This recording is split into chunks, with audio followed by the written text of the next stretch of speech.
We got this gas-powered fireplace installed, and I'm curious, how efficient is it really? So let's do an experiment. I'll be comparing the fireplace to an infrared heater where I know how much heat comes out just from the electricity. And I've got temperature sensors, one of the mantle, 1.5 meters or 5 feet in front, and another one above that one behind here to measure ambient, and then 2 more here and behind the chair to measure ambient. And I'm reading those with a little Raspberry Pi Pico, and that logs it onto my computer. Let's start that fireplace.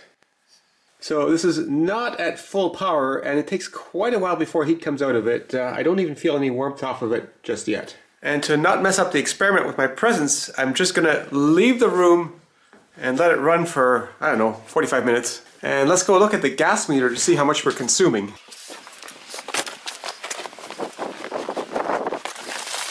I can see that dial rotating ever so slowly. The orange trace is the temperature in front of the box in front of the fireplace. Yellow is on the tower above that, and then red is the one in front of the mantle. So clearly we have a lot of heat going up that way. And then these lines are the ambient temperature. And it's been almost an hour since I turned off the fireplace, so let's put the electric heater in place. And to be fair, this heater is a little bit closer to my box now, so I'm going to back it away to make it the same distance as with the fireplace. And with it fully warmed up, the kilowatt says 1390 watts, 1400, around there. And that's run for over 40 minutes now, so time to turn it off again. So here's with the gas, here's with the electric. Comes up much faster.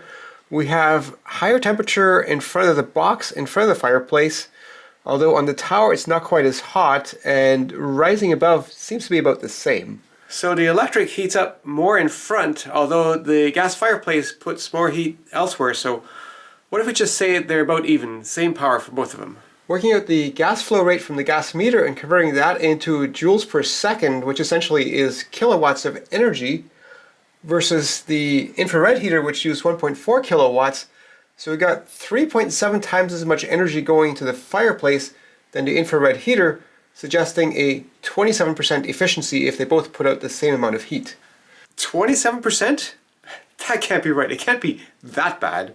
So revisiting this graph, if we look at the ambient temperature, that rises much more with the fireplace, although very gently, than it does with the infrared heater. So arguably, I could say maybe that the gas fireplace puts out twice as much heat as the infrared. It's just, it sends it everywhere instead of in front. So if we just say twice as much heat, that means doubling the efficiency, so that takes us to 54%. But that's kind of a very hand-wavy way of going about it, and really, I hope that fireplace is doing better than, say, 54%.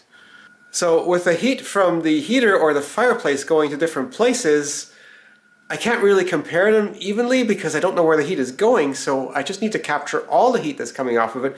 And for that I've come up with something really sketchy, a cardboard shroud to put over the heater or the fireplace. And I've got a bunch of temperature sensors on the box and in the box, so I know if it's getting too hot. And on top of the box is a fan that pulls air out and blows it through this duct so that I get relatively even flow, with a temperature sensor in here to measure the output temperature. And I can also measure the airflow here, so maybe I can even gauge the actual output power and calculate that separately. And of course, flammable cardboard straight in front of a heater, bad idea. So I've already got a fire extinguisher ready, but more likely I have a bowl full of water and a cloth in there, so that if something starts to smell funny, I can just go at it with that and not make a mess with the fire extinguisher. But I'll be staying in this room and watching the temperatures on the computer while it's running, so I know it'll get too hot way before it's dangerous. And I'm going to start with the infrared heater because that one reaches temperature way faster than the fireplace. Duct on here.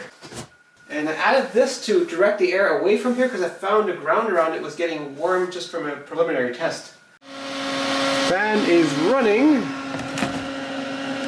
And looking at the output of the duct here, well, it jumps around a bit. Let's try the other anemometer. This one seems to work a bit better. And now let's plug in that heater. And starting at 1430 watts, but it goes down a bit as it gets hotter. And looking inside the intake, heater is definitely heating.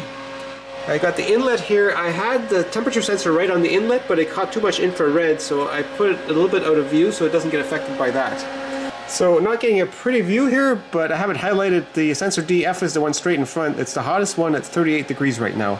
Celsius, of course. And the outlet, yeah, it's definitely coming warm out of here.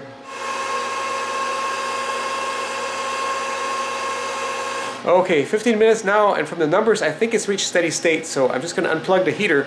So a small fraction of the heat out of my infrared heater ended up heating up the fireplace because everything inside the box got pretty warm. And now with the fireplace set to its lowest setting, I think I'm going to leave that reach equilibrium for quite a while before I put the cardboard box on there, because I don't want to be watching it for all this time.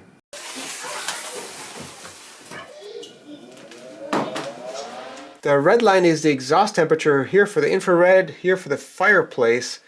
The infrared came up much more slowly because it started cold, whereas the fireplace is already hot for an hour before I started the test. Now, subtracting the inlet temperature, average thereof, from the outlet temperature for both of these, I get 1.5 times as much temperature rise out of the fireplace than I got out of the infrared. And I had the fireplace turned down as low as I could, and I worked that out to about 3645 joules per second for the fireplace versus 1400 measured on the electrical. So I got 1.5 times as much temperature rise for 2.6 times as much energy used for the electrical. So the efficiency relative to electric is 57.7% by that calculation. But this very much favors the fireplace because my infrared heater clearly hadn't come up to full temperature compared to the fireplace. But then I worked out the flow rate of the air and using the relative heat capacity of the air, how much heating I actually applied to the air, and that only came out to 788 watts, whereas I was using 1400 watts, so that's 56% of the heat accounted for by the temperature rise of the air. So airflow is kind of hard to measure accurately, so I was expecting to be a little bit off, but this is way off. So is my infrared heater less than 100% efficient? Well, if it is, the rest of the energy that isn't turned into heat is wasted as heat. So any energy that goes into the infrared heater is heat, so something is off with my measurement here. So either my calculations are way off or my cardboard calorimeter is really leaky. So I added a whole lot of extra cardboard pieces on the inside to add more insulation. And then I ran some more tests, first with a conventional space heater in the bottom of the box, and then with an infrared heater aiming up a little bit. And both of these tests were with a blanket over the back and another blanket on top to cut down on heat loss, especially heat loss to the fireplace. And I also tapered down the end of my exhaust duct, which makes for slightly higher airspeed, which is easier to measure accurately with an anemometer. Red is the exhaust temperature for the fan-based space heater, and here for the infrared heater. Although with the infrared heater, the walls of the box got a lot hotter because it just kind of beams the heat against the wall, whereas this one just heats up the air. And calculating based on airflow and air temperature rise, I got 63% of the heat accounted for with this heater and 62% with the infrared. But this one didn't come fully up to temperature, so it's a little bit biased, but at least I'm getting a little bit closer to what I had before.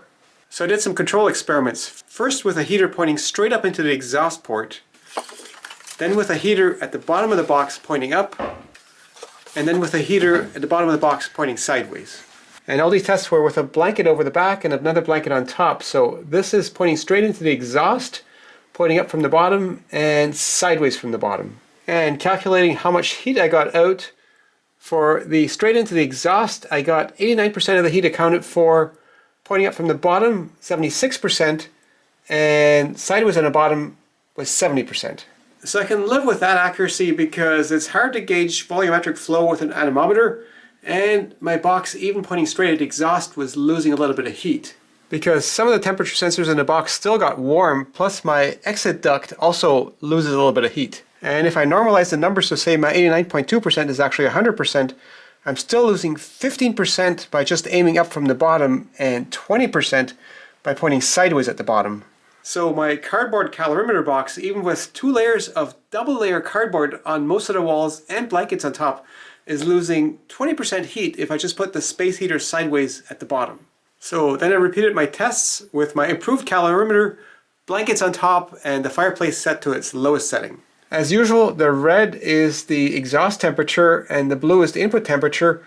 Right about here I added a blue blanket on top, which raised the temperature on top of the calorimeter a little bit, which is to say less heat is being lost, which is why it got warmer there, and also redirected the input air from one of the inputs to pick up something a bit cooler, so essentially increasing the temperature difference between inlet and outlet, so helping the fireplace look more efficient. Then working out what the actual raise of temperature of the air is, I worked out that I got 1186 watts of heat applied to the air, but my calorimeter is inefficient, so using the worst reading for my improved calorimeter, I get 1883 watts if I assume that the calorimeter is only 63% efficient.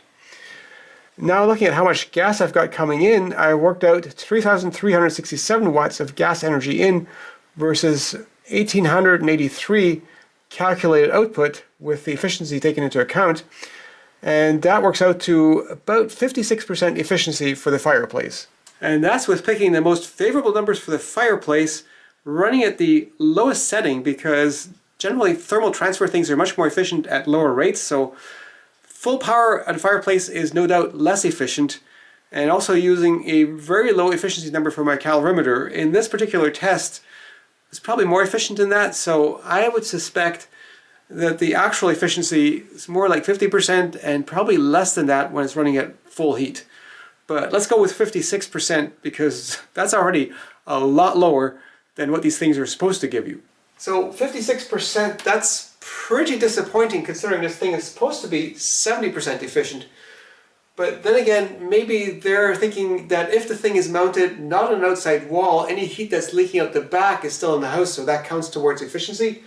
Whereas typically it's on an outside wall and heat that goes out the back is lost. So I'm only measuring heat coming out the front. But then again, products not meeting their specs, think shop vacs or speakers, those ratings are just pure fiction. And pretty much any time I test a product performance, it fails to meet its specs, so this is not unusual. Now looking at our gas bill and our electricity bill and only counting usage, the bills are a bit convoluted, but counting only usage, not base charge, I get $18.93 per gigajoule of natural gas and $44.25 per gigajoule of electrical energy. And at 56% efficiency, I'm basically at $33 for a gigajoule of usable energy, or 76% the cost for heating with the fireplace versus resistive electrical heating. But here in New Brunswick, our natural gas delivery charge is relatively high because the infrastructure is relatively new and they're paying for it. And our electricity prices are relatively low, so in different locations the economics for the fireplace will be much better than here. But here, well, it's a little bit cheaper with the fireplace, best case scenario. Of course, a mini split is more than 100% efficient in terms of getting heat into the house, so the fireplace certainly isn't competitive with using a mini split.